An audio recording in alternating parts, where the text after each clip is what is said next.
오늘 하나님의 말씀은 마태복음 4장 13절부터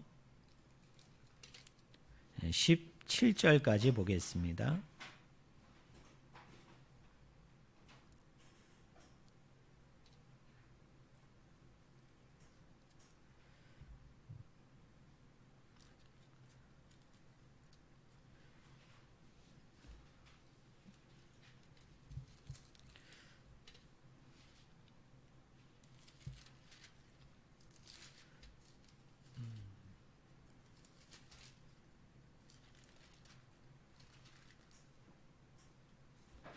죄송합니다.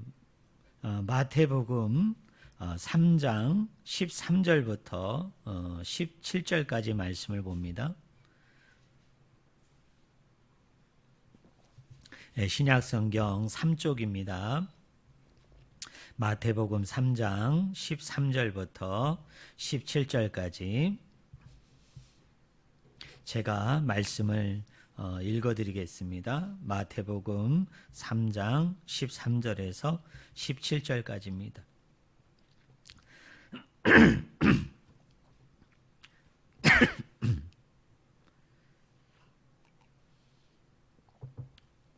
이때 예수께서 갈릴리로부터 요단강에 이르러 요한에게 세례를 받으려 하니 요한이 말려 이르되 내가 당신에게서 세례를 받아야 할 터인데 당신이 내게로 오시나이까.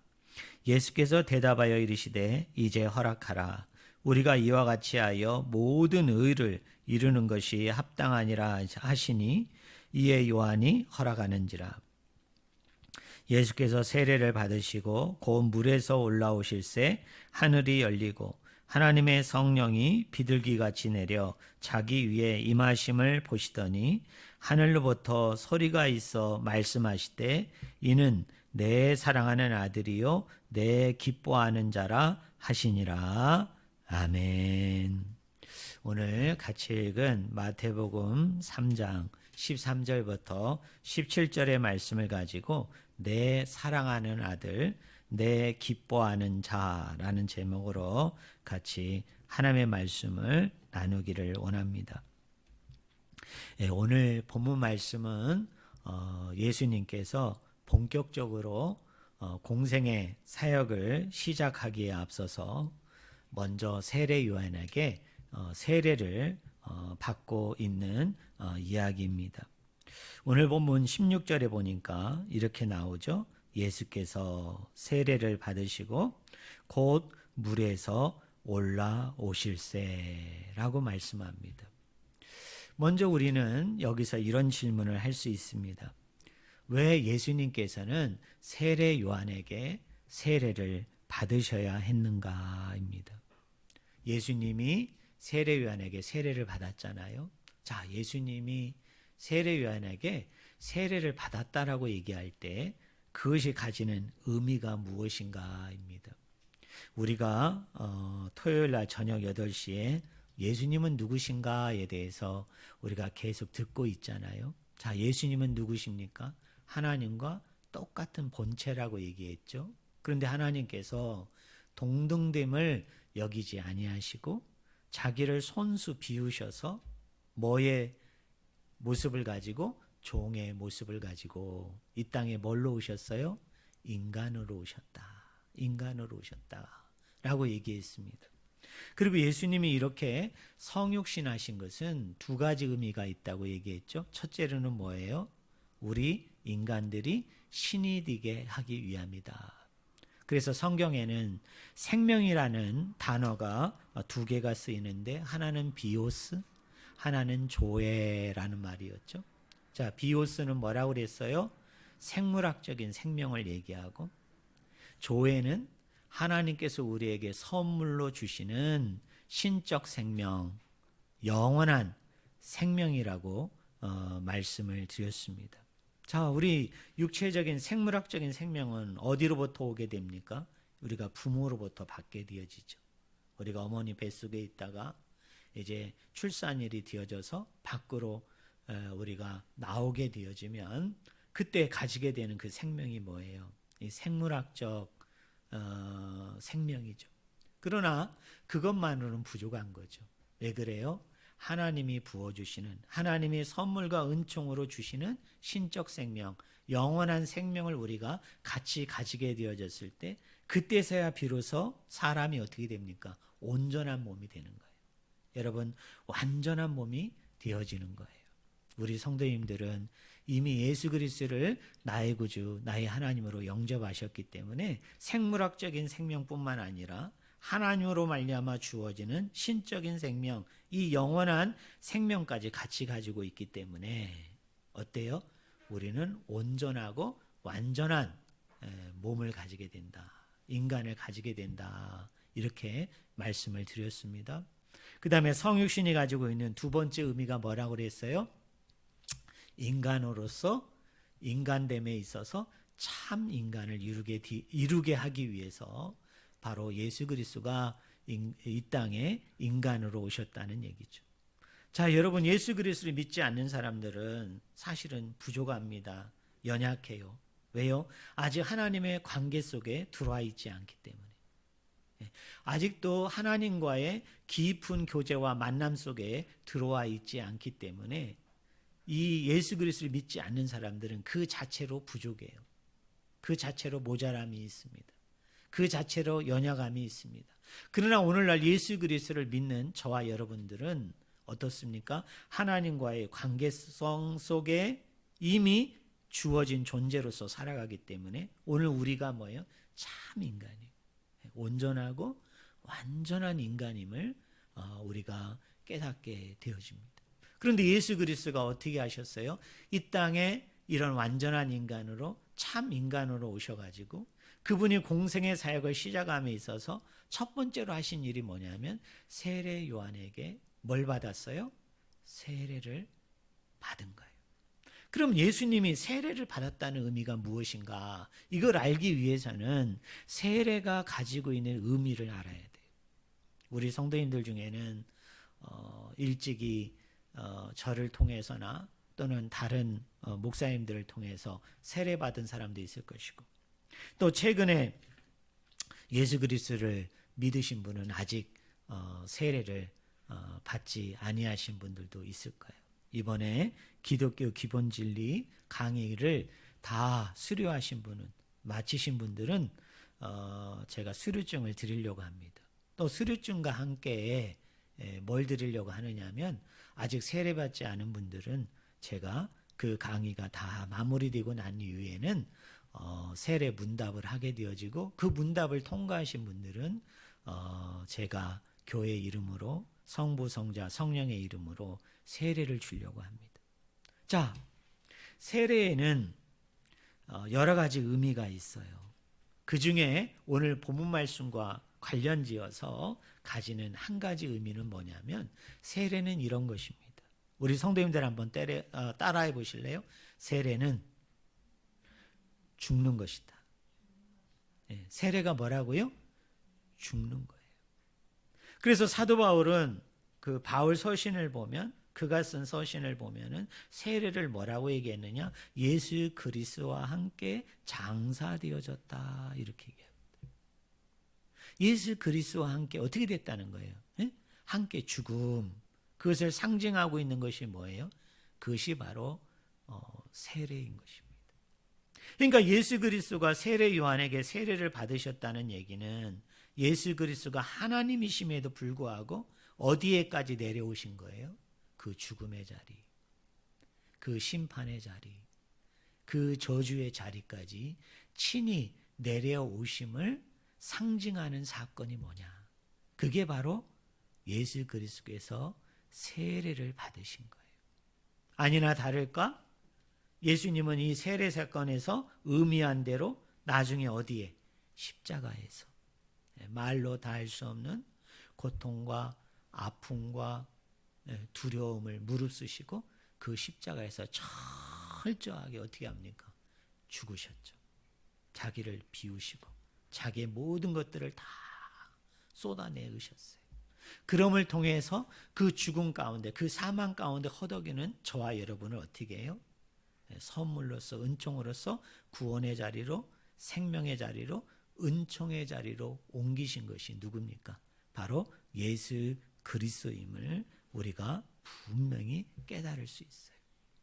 자, 다시 한번 정리합니다.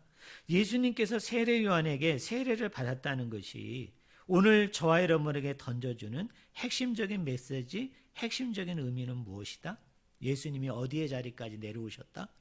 죽음의 자리, 심판의 자리, 저주의 자리까지 친히 내려오셨다. 왜 내려오셨어요? 그 십자가의 죽음을 통해서 누구를 구원하시고자? 저와 여러분을 구원하고자. 저와 여러분에게 조의 신적인 생명, 영원한 생명들을 부여해 주시고자. 상징적으로 예수님께서 행하신 사건이 뭐냐? 그게 바로 세례받음의 사건이라는 거예요. 사랑하는 성도 여러분, 이미 세례를 받으신 분도 마찬가지고 앞으로 장차 세례를 받아야 되는 분들도 마찬가지예요.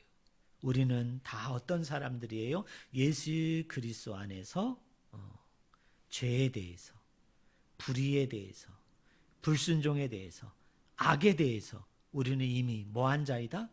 죽은 자예요. 그리고 뭡니까? 새로운 생명 가운데, 새 생명 가운데, 구원 가운데 다시 살아난. 그래서 생물학적인 생명뿐만 아니라 신적인 영원한 생명을 가지고 살아가는 하나님의 백성이고 하나님의 자녀라는 사실을 늘 기억하고 감사하는 우리 귀한 모든 분들이 다 되어지기를 주님의 이름으로 간절히 축원을 드립니다.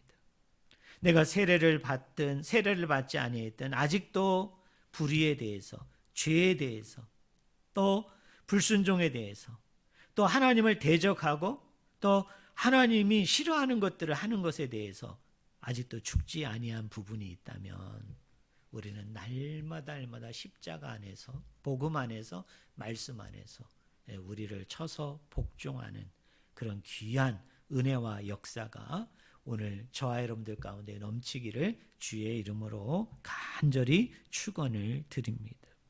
자, 그러면 예수님께서는 왜 심판의 자리에, 이 죽음의 자리에, 저주의 자리에 내려오셨는가 하는 거예요. 그것을 의미하는, 그것을 상징하는 세례를 받으신 주 목적이 무엇인가?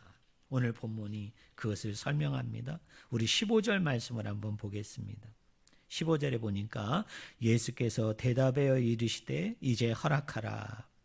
우리가 이와 같이 하여 모든 의를 이루는 것이 합당하니라 하시니 이에 요한이 허락하는지라 라고 얘기합니다. 여기 뭐라고 얘기합니까? 우리 성도님들 한번 따라해 보실래요? 모든 의를 이루는 것이다. 네, 모든 일을 이루기 위해서 하나님과 똑같은 본체이시나 하나님과 동등됨을 여기지 아니하시고 자기를 비워 종의 모습으로 인간으로 이 땅에 오신 이유가 바로 이거예요. 뭐를 이루시기 위한 거라고요? 모든 의를 이루시기 위함이다.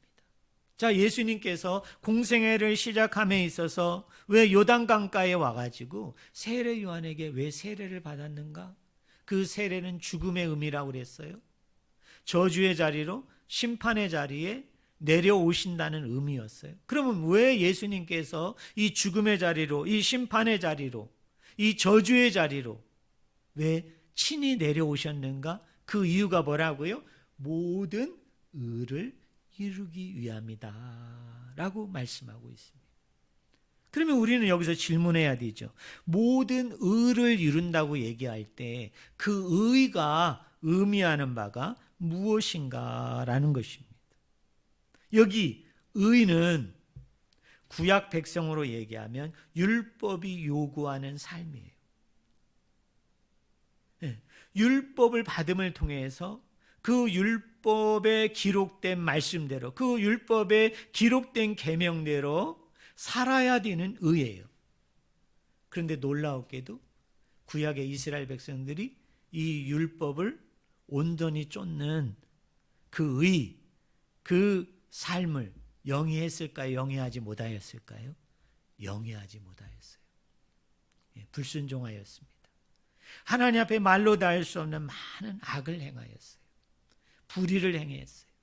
우상을 섬기고 사회적인 약자들을 괴롭히고 핍박을 하고 나라에 큰 어려움과 위기가 있을 때 하나님을 의지해야 됨에도 불구하고 주변의 강대국들을 의지하는 그런 말로 다 할 수 없는 많은 죄를 지었어요. 많은 불순종을 행하였어요.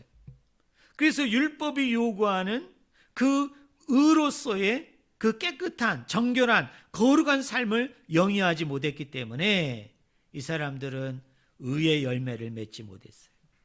이 사람들은 회개의 열매를 맺지를 못했어요. 그런데 누가? 예수 그리스도가 이 땅에 오심을 통해서 그 십자가 안에서 죽으심을 통해 그 십자가 안에서 저주를 받으시고 그 십자가 안에서 심판을 받으심을 통하여 우리가 이루고자 하는 의를 대신 누가 이루셨어요? 예수 그리스도가 그 십자가상에서 율법이 요구하는, 율법이 우리에게 명령하는 그 모든 의를 충족시키신 거예요. 그 모든 의를 완성시키신 거예요. 그래서 그 십자가를 바라보는 자마다, 그 십자가를 믿는 자마다, 그 십자가에 매달리신 예수 그리스도를 믿고 의지하는 자마다 그 하나님이 이루신 의가 누구에게? 나에게 전가됨으로 내 의가 되어지는 거예요. 예수 그리스도의 의가 나에게 전가되어져서 그 예수 그리스도의 의가 나의 의가 되어지는 거예요. 그리고 하나님께서는 내 안에 이루어진, 내 안에 머무르고 있는, 내 안에 예수 그리스도를 나의 의로 삼은 그 의를 바라보시고 나를 어떻게 하는 거예요? 구원하시는 거예요. 그 신적인 생명, 그 영원한 생명 가운데 우리를 역사하시고 함께 하시고 동행하시는 분이 누구냐? 그분이 바로 예수 그리스도이신 거예요. 그래서 예수님께서 이 땅에 오셔서 첫 번째로 하신 일이 뭐냐? 세례 요한에게 세례를 받으심을 통하여 그것을 드러내 보인 거예요. 나타내 보인 거예요. 왜요? 이 세상에 사는 모든 사람들은 다 불의한 사람들이에요. 거기에는 의가 없어요.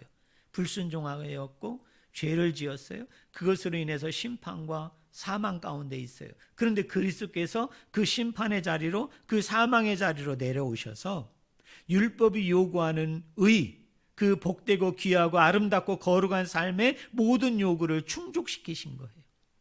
그래서 그 의를 성취하고 완성한 그 의를 내가 받아들이면, 내가 그것을 믿음으로 고백하게 되어지면 예수 그리스도의 의가 내 안에 전가되어짐으로 나의 의가 되어지고, 하나님은 궁극적으로 예수 그리스도의 의가 전가된 나의 의를 보시고 나에게 뭐를 허락해 주신다? 신적인 생명, 영원한 생명을 허락해 주신다는 것을 상징적으로 보여주는 사건이 뭐냐? 그게 세례 요한에게 예수 그리스도가 세례 받으심의 의미예요. 이게 얼마나 놀라운 사랑인지를 저는 우리 성도님들이 꼭 믿으시기를 예수 그리스도의 이름으로 간절히 축원을 드립니다. 자, 우리 16절을 한번 볼까요? 16절. 우리 한번 같이 읽어봅시다. 16절 같이 읽겠습니다. 예수께서 세례를 받으시고 고운 물에서 올라오실새 하늘이 열리고 하나님의 성령이 비둘기같이 내려 자기 위에 임하심을 보더니 라고 얘기합니다. 사랑하는 성도 여러분, 뭐가 열렸다고 그러죠? 하늘이 열렸다. 누가? 예수 그리스도가 누구에게? 세례 요한에게 뭘 받을 때? 세례를 받을 때 첫 번째로 나타나는 현상이 뭐냐면 하늘이 열렸다고 얘기해요. 하늘이 열렸다. 하늘이 열렸다. 근데 이게 헬라어 원어 성경을 보면 뭐라고 되어 있느냐면 하늘이 찢어졌다고 얘기합니다. 하늘이 찢어졌어요. 하늘이. 여러분, 하늘이 열렸다는 얘기는 그 이전에는 하늘이 어떻게 되어져 있다는 상태죠? 닫혀 있었죠. 그죠? 닫혀 있으니까 열린 거잖아요. 그럼 하늘과 이 땅이 닫혀 있다는 얘기는 하늘과 땅이 소통하고 있다는 얘기예요? 소통하고 있지 않았다는 얘기예요? 소통하고 있지 않았어요. 그런데 예수 그리스도께서 이 땅에 성육신하심으로, 이 땅에 오심으로 이 하늘의 문이 찢어진 거예요. 그래서 비로소 이 하늘과 땅이 어떻게 되게 되었다는 얘기예요? 소통하게 되어졌다. 그것을 가능케 하신 분이 누구이시다? 예수 그리스도이시다라는 것을 상징적으로 보여주는 것이 뭐예요? 예수 그리스도의 세례 받으심이에요. 자, 우리가 사복음서를 보면은 찢어진 게 또 있죠. 뭐가 찢어졌습니까? 예수 그리스도가 십자가에 매달려 죽을 때 지성소와 성소 사이에 있었던 휘장이 어디에서부터? 위에서부터 아래로 어떻게 됐다고 얘기했죠?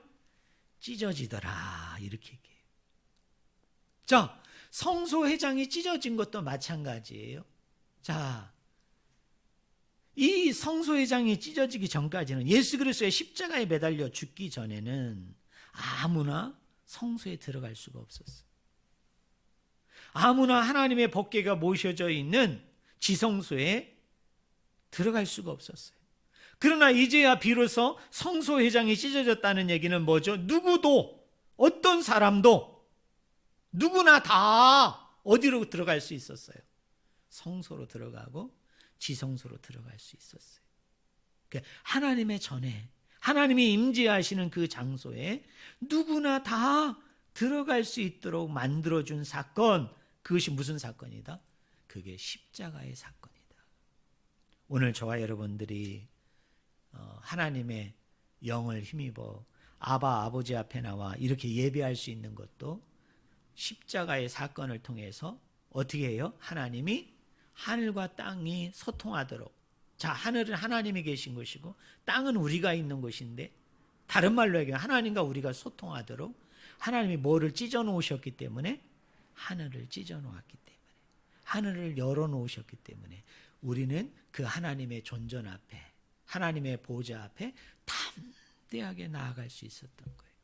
그것이 뭐예요? 십자가의 죽음으로, 그 성소 회장이 찢어짐으로 누구든지 그리스도를 의지하고 그리스도를 바라보고 그리스도를 소원하고 믿는 사람들은 전지전능하신 하나님, 창조주 하나님, 우리 가운데 임재하시고 함께 하시는 그 하나님, 그리고 한번 언약을 맺으시면은 인간의 죄와 불순종에 상관이 없이 그 언약을 신실히 지키시는 그 신실하신 하나님 앞에 나아가도록 하나님이 그 모든 것을 다 열어놓으셨다는, 그 모든 것을 다 찢어놓으셨다는 거예요. 그래서 그리스도의 공로를 의지하는 자마다, 그리스도의 피를 의지하는 자마다 그 공로로 말미암아, 그 은혜로 말미암아 하나님의 보좌 앞에 인종에 상관이 없이, 성별에 상관이 없이, 어떤 성과 속에 상관이 없이 누구나 다 하나님 앞에 나아가도록 만들어준 사건, 그게 십자가 사건인데, 이것을 예수님이 어디에서 지금 보여주고 있어요? 세례 요한에게 세례를 받으실 때에 뭐가 열렸어요? 하늘이 열렸다. 뭐가 찢어졌어요? 하늘이 찢어짐으로 누구든지 다 하나님 앞에 나아갈 수 있는 특권, 은혜를 힘입었다. 할렐루야. 이것을 기억하고 날마다 하나님 앞에 감사하는 저와 여러분이 되기를 주의 이름으로 축원을 드립니다. 이게 하늘이 열리고의 의미예요. 자, 16절, 두 번째로 예수님이 세례 받으실 때 어떤 일이 일어났어요? 중반절에 보니까 우리 성경 한번 볼까요? 3장 16절.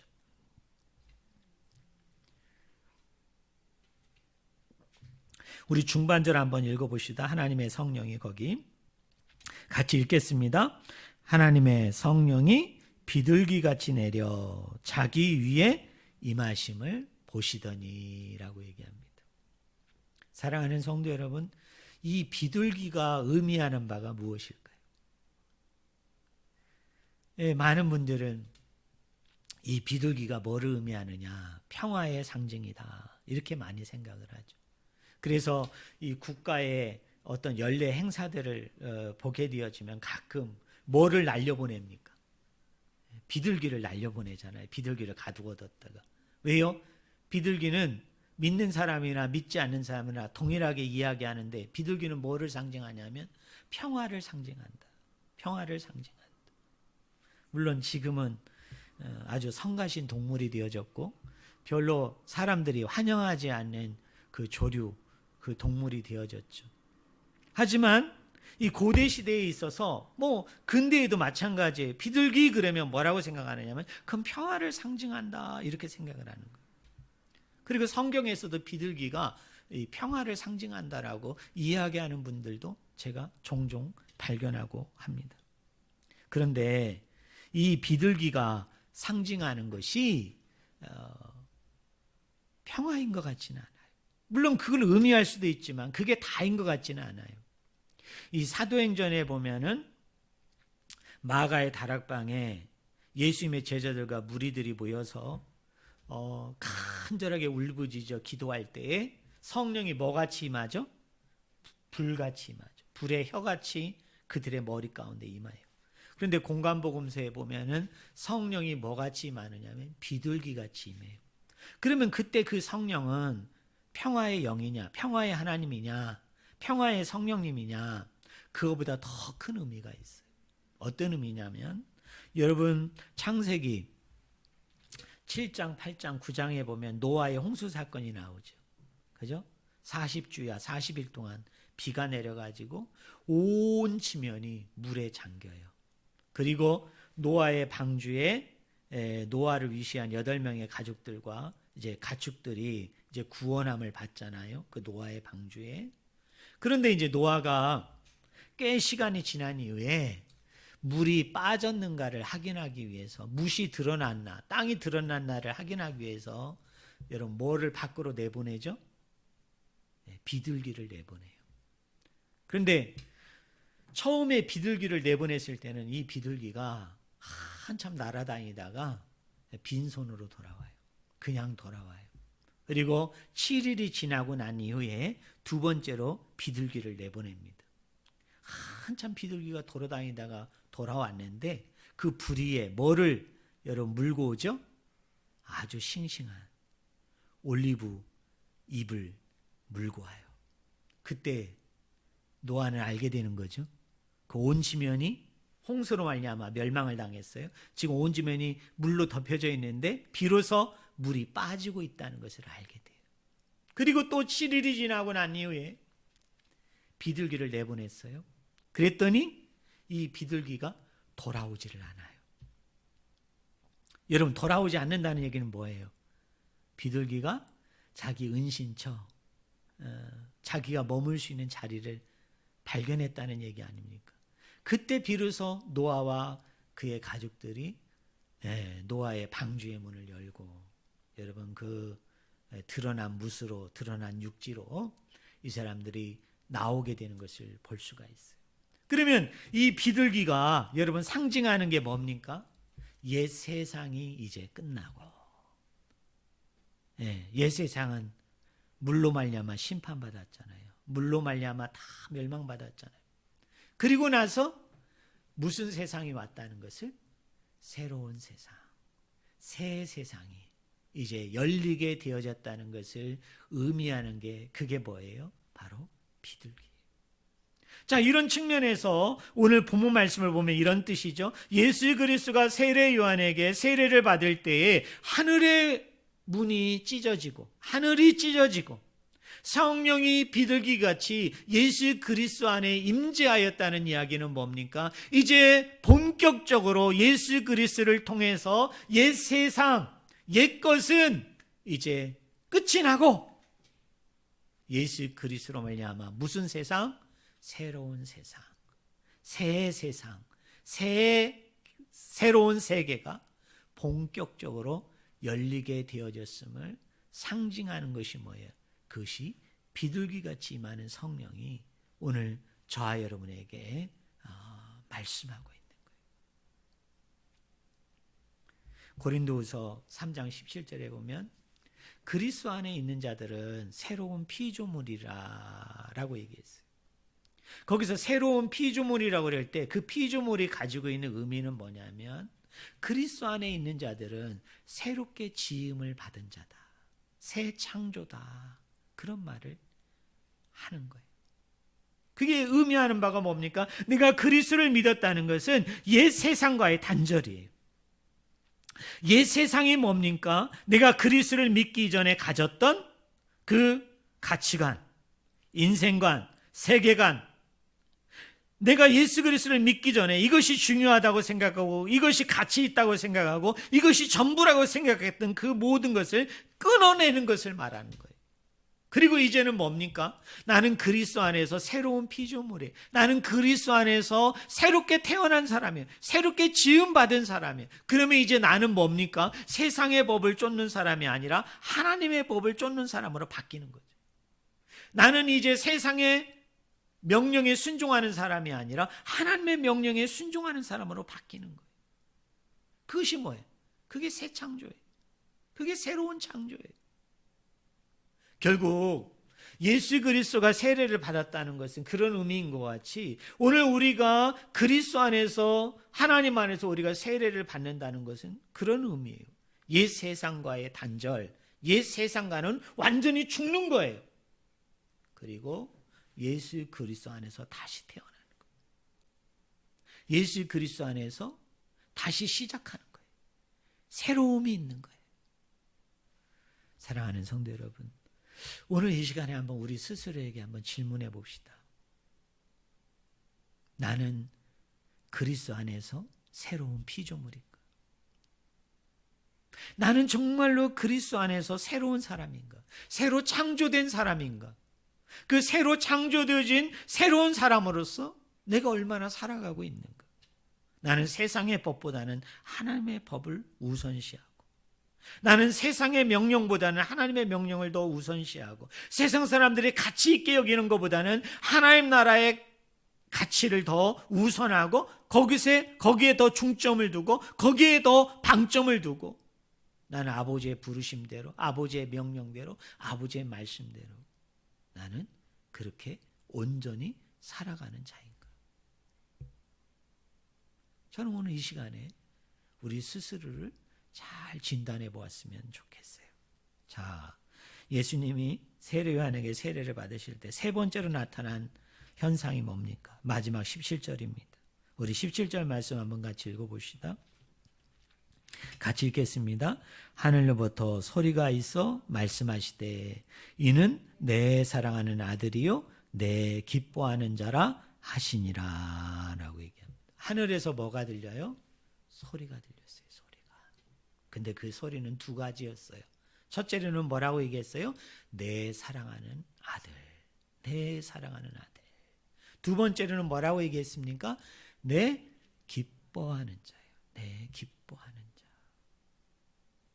내 사랑하는 아들, 내 기뻐하는 자는 예수님께서 구약에 나오는 말씀을 인용하신 거예요. 하나님께서 그 구약에 나오는 말씀을 예수님에게 들려주신 거예요.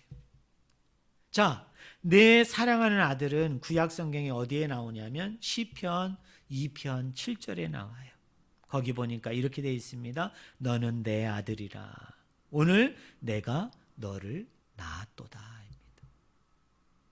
이게 무슨 말씀이냐면 다윗의 후손을 통해서 예수 그리스도가 나타나실 것을, 다윗의 후손을 통해서 구세주 메시아가 이 땅에 오게 되어질 것을 예언하는 말씀이에요. 결국 예수님께서 세례 요한에게 세례를 받을 때 하나님께서 음성으로 들려주십니다. 이는 내 사랑하는 아들이다. 다른 말로 얘기하면 내가 구약의 수많은 선지자들과 예언자들에게 약속하였던 그 다윗의 후손, 다윗의 자손인 누구? 그 구세주, 그 메시아, 그 하나님이 이 땅에 이제 본격적으로 뭐예요? 등장하게 되어졌습니다. 나타나게 되어졌음을. 그래서 다윗의 후손 가운데 허락하신 그 하나님의 약속, 언약이 이 예수 그리스도 말미암아 궁극적으로 성취되고 완성이 되어질 것을 알리는, 선포하는 그 말이에요. 그게 뭐예요? 내 사랑하는 아들. 이런 의미. 내 사랑하는 아들. 또 하나가 뭐죠? 내 기뻐하는 자라는 말은 구약 성경이 어디에 나오냐면 이사야 42장 1절이에요. 내가 읽어드릴게요. 내가 붙드는 나의 종, 내 마음에 기뻐하는 자, 곧 나의 택한 사람을 보라. 내가 나의 영을 그에게 주었은즉 그가 이방의 정의를 베풀리라입니다. 이 이사야 42장은 이사야서 안에 4번 고난받는 종의 노래가 나오거든요. 그 고난받는 종의 노래의 하나예요. 그러면 내 기뻐한다고 얘기할 때 그 기뻐한다는 의미가 가지고 있는 바가 뭐냐면 고난받는 종의 노래에서 가진 것이기 때문에 장차 그리스도가 어디에서 우리를 위해서 십자가에서 뭘 받으심으로? 고난을 받으심으로, 죽게 되어짐으로, 우리를 대신해서 그 죄와 저주와 사망과 모든 것을 담당하여 주심을 통해서 우리를 구원할 자, 우리를 그 죄로부터 사망으로부터 저주로부터 구원하게 되어질 예수 그리스도이심을, 구세주이심을, 메시아이심을 드러내놓고 선포하는 내용이 뭐냐면 내 기뻐하는 자라는 말에 담겨져 있는 거예요. 그럼 우리가 이 두 가지 내용을 종합해 보면 어떻습니까? 예수 그리스도가 세례 요한에게 세례를 받게 되어질 때 하늘로부터 음성이 들린 거죠. 이는 내 사랑하는 아들이요 내 기뻐하는 자다. 이렇게 하나님이 선포하신 거예요. 예수 그리스도가 세례 받을 때. 그럼 그 선포는 두 가지 의미죠. 다윗의 후손으로 오실 그리스도, 고난받는 종으로서 이 땅에 오실 그리스도. 그래서 어디에서? 십자가에서 이게 만나는 거예요. 두 개가. 다윗의 후손으로서 오신 그리스도가 십자가에 오고 고난받는 종으로서 오실 그리스도, 메시아가 이 십자가 안에 모아지는 거예요. 그래서 이 둘이 하나로 통합이 되어지면서 뭐예요? 그 십자가의 죽음을 통해서 궁극적으로 이루어지게 될 뭐예요? 구원이에요. 구원. 영생. 그 신적 생명, 영원한 생명을 선물로 가져다 주게 되어지는 그 사랑의 극치, 사랑의 절정, 구원의 극치, 구원의 절정을 이야기하는 뭐예요? 십자가의 죽음을 미리 내다보고 비로소 이렇게 메시아가 왔으니까, 다윗의 후손이 왔으니까 이분이 십자가에 당연히 죽게 되어질 것이고, 그 죽음을 통해서 우리가 값없이 대가 없이 큰 은혜와 큰 선물과 큰 구원을 이루게 되어질 것이라는 것을 공생의 시작하는 예수 그리스도를 두시고 하나님이 선포하고 계신 거예요. 말씀하고 계신 거예요. 뭐의 형태로서? 소리라는 형태를 통해서 우리에게 말씀해 주고 있는 거예요. 그것이 바로 오늘 본문 말씀이 가지고 있는 의미인 거예요. 사랑하는 성도 여러분, 우리는 그리스도를 믿기 전에 허물과 죄로 말미암아 멸망받고 심판받고 다 죽을 수밖에 없는 사람이었어요. 그런데 하나님께서는 그런 우리를 사랑하셔서 예수 그리스도를 이 땅에 보내심으로 어디에? 십자가에 매달려 죽게 하심을 통해서 그 율법이 요구하는 그 의를 다 충족시킬 뿐만 아니라 우리를 대신해서 고난받으시고 죽으심을 통해서 우리를 어디로부터?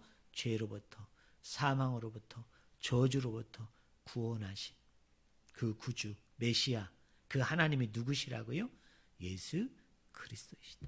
그래서 그분을 믿는 자마다, 그분을 나의 주, 나의 하나님으로 고백하는 자마다 그 이루신 구원, 그 이루신 신적인 생명, 영원한 생명이 저와 여러분 가운데 선물로 은총으로 주어졌음을 확실히 믿는 은혜가 저와 여러분들 가운데 넘쳐나기를 주의 이름으로 간절히 축원을 드립니다. 마지막으로요, 여러분 한번 따라해 보실래요? 내 기뻐하는 자. 내 기뻐하는 자는 원래 헬라어 원어 성경을 직역하면 이렇게 직역할 수 있어요. 여러분 한번 따라해 보세요. 내가 내 속에서 즐겁다. 여러분, 이게 얼마나 놀라운 표현입니까? 지금 하나님께서 예수님을 보시면서 뭐라고 말씀해요? 내가 네 속에서 즐겁다는 거예요. 네 속에서 즐겁다. 사랑하는 성도 여러분, 저는 우리 성도님들이 하나님 앞에 늘 그런 사람으로 비춰졌으면 좋겠어요. 늘 그런 사람으로 인정받고 늘 그런 사람으로 칭찬받았으면 좋겠어요. 그냥 하나님이 이렇게 얘기하는 게 아니잖아요. 내가 기쁘다. 그냥 내가 즐겁다. 그래서 하나님이 그 기쁨과 즐거움의 원인을 자기에서 찾고 있는 게 아니고 내 기뻐하는 자, 내가 지금 기뻐한다는 거예요. 근데 그 기쁨이 누구 안에 있어요? 네 안에 있다. 네 안에. 그 사람 안에 있어요. 그래서 그 사람 안에 있는 것을 보고 누가 기뻐해요? 하나님이 기뻐하는 거예요. 하나님이 즐거워하시는 거예요. 저는 우리 성도님들이 일상을 살아가면서 하나님이 주어진 인생을 여러분들이 소화해 가면서 정말 그런 분들로 그려졌으면 좋겠어요. 누구누구야. 누구누구야. 내가 기뻐하고 즐거워하는데 그 기쁨과 즐거움이 누구 안에 있어요? 네 속에 있구나. 네 안에 있구나. 그래서 네 속에 있는 그것 때문에, 네 속에 있는 무엇 때문에 내가 기뻐한다. 내가 즐거워한다. 근데 그 예수님 안에 있는 게 무엇이기 때문에 하나님이 그 예수님을 기뻐할까요? 그것은 하나예요. 말씀대로 사는 삶. 하나님의 말씀대로 순종하는 삶. 그것을 보실 때, 그 안에 그게 담겨 있는 것을 보실 때 하나님이 뭐라고 표현합니까? 내가 기쁘다. 내가 즐겁다. 그것을 말씀하는 거예요. 마치 겟세마네 동산에서 예수님이 기도하실 때 뭐라고 기도했어요? 하나님, 나에게서 이 잔을 옮길 수 있으면 옮겨 주시옵소서. 그러나 이 모든 것이 다 누구의 뜻대로 되기를 원합니다. 하나님의 뜻대로 되기를 원합니다. 하나님의 의지대로 되기를 원합니다. 그래서 하나님이 원하시면, 하나님이 뜻하시는 것이라면 내가 이 잔을 달게 받겠습니다. 내가 이 잔을 기쁘게 받겠습니다. 그러니까 예수 그리스도는 하나님이시면서 인간인데 그분은 어떻게 하셨습니까? 철저하게 이 땅에 오셔서 하나님의 뜻대로 사셨어요. 하나님의 계획대로 사셨어요. 그리고 하나님의 하나님됨을 늘 드러내 보이고 나타내 보이고 증거하고 확증하는 삶을 사셨던 분이 누굽니까? 그분이 예수 그리스도이세요. 그래서 그것을 그 안에서 발견하는 우리 하나님이 뭐라고 얘기하느냐 하면 내가 너 때문에 기쁘다. 내가 너 때문에 즐겁다. 이 말이에요. 모름지기 세상 사람들은 내 기쁨을 쫓죠. 세상 사람들은 내 즐거움을 쫓아요. 그러나 오늘 우리 그리스도인들은 우리가 하나님이 어떤 분인지 배웠잖아요.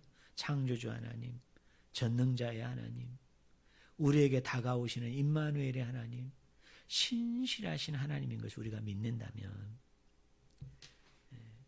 우리가 어디에서 기쁨을 찾아야 돼요? 하나님에게서 기쁨을 찾아야 돼요. 하나님에게서 즐거움을 찾아야 돼요. 또 하나는 하나님이 기뻐하고 즐거워하는 것들을 내 안에, 내 속에 간직하면서 살아야 돼요. 그것을 보이고 드러내 보이고 증거하고 확증하는 삶을 살아야 돼요. 그게 뭐예요?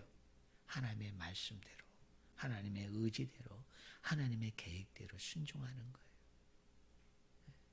내가 뭔가를 이루고 내가 뭔가를 완성하고 뭔가 내가 나 자신의 어떤 자아를 실현해 가지고 내 기쁨과 즐거움과 만족을 쫓는 게 아니라 내 주어진 이 짧고 짧은 인생 가운데 내 인생의 목적은 하나님을 영화롭게 하는 거예요. 하나님을 영광되게 하는 거예요. 다른 말로 쉽게 얘기하면 하나님을 즐겁게 하고 하나님을 기쁘게 만드는 것인데 그 하나님을 기쁘게 하고 즐겁게 하는 건 다른 게 아니에요. 내 안에 뭔가 하나님이 기뻐하고 즐거워하는 것들이 있어야 된다는 거죠.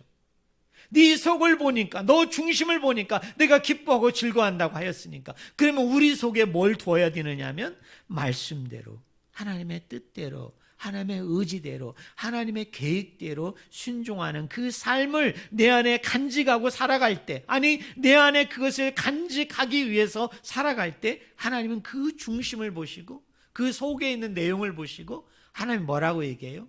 내가 네 속에 있는 것을 보면서 내가 기뻐한다. 내가 즐거워한다. 이것이 뭐예요? 이게 복된 삶. 이게 영화롭고 이게 영광된 삶인 거예요. 결론적으로 이야기합니다. 예수 그리스도는 하나님의 본체이시나 하나님과 동등됨으로 여기지 아니하시고 철저히 자기를 비워 종의 모습을 가지고 이 땅에 인간으로 오셨어요. 그리고 그 첫 출발이 뭐냐면 세례 요한에게 세례를 받는 장면이라고 그랬어요. 여기에 가지고 있는 몇 가지 의미가 있다고 얘기했죠. 자, 예수님이 어디의 자리까지 내려오셨다? 죽음의 자리, 심판의 자리, 멸망의 자리까지 내려오신 거예요. 그리고 거기서 율법이 요구하는 그 모든 의를 충족하신 거예요. 이루신 거예요. 그러심으로 말미암아 어떻게 해요? 새 생명, 새 세상을 활짝 열어놓으신 거예요. 그리고 다윗의 후손으로 고난받는 종의 모습으로 오신 그분이 십자가 안에서 이루신 이 모든 구원 사건, 이 모든 구원의 내용을 뭐예요? 내가 믿고 고백하게 되어질 때 조회, 신적인 생명, 영원한 생명이 우리에게 주어지는 거예요. 그러면 이런 신적인 생명을 받은 우리가 하나님 앞에 드릴 수 있는 삶이라는 건 뭐예요? 그게 하나님을 영화롭게 하고 영광되게 하고 기쁘게 하고 즐겁게 하는 삶인데 그것이 뭐예요? 말씀에 순종하고 말씀에 복종하는 삶. 마치 그리스도가 이 땅에 오셔서 자기의 일을 하신 게 아니라 하나님의 일을 하시고 그 일을 이루심을 통해서 모든 것을 드러내 놓으시고 증거하시고 확증한 것처럼 우리가 그런 삶을 영위할 때 하나님의 궁극적인 마지막 평가는 뭐예요? 우리 한번 따라해 보실래요? 이는 내 사랑하는 아들이요 내 기뻐하는 자다. 한 번 더 따라하세요. 네 안에 내 기쁨이 있다. 내 즐거움이 있다. 이런 복된 삶을 날마다 영위하는 우리 모든 성도님들 한 분 한 분이 다 되어지기를 주의 이름으로 간절히 축원을 드립니다. 기도하겠습니다.